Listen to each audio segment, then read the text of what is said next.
নজর রাখবো পরবর্তী সংবাদে। ত্রিপুরা স্টুডেন্ট ফেডারেশনের পক্ষ থেকে রাজ্যপাল ইন্দ্রসেনা রেড্ডি নাল্লুর নিকট ডেপুটেশন প্রদান।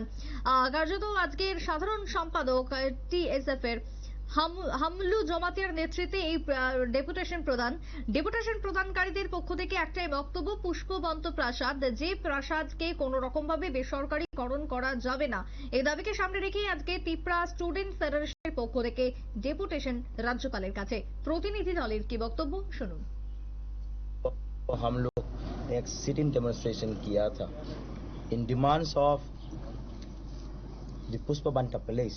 वी गॉट टू नो, हम लोग ये मालूम पड़ा कि गवर्नमेंट ऑफ त्रिपुरा वो लोग ताज ग्रुप को, पुष्प बंटा पैलेस को ताज ग्रुप को हैंड ओवर कर दिया 5 स्टार होटल बनाने के लिए।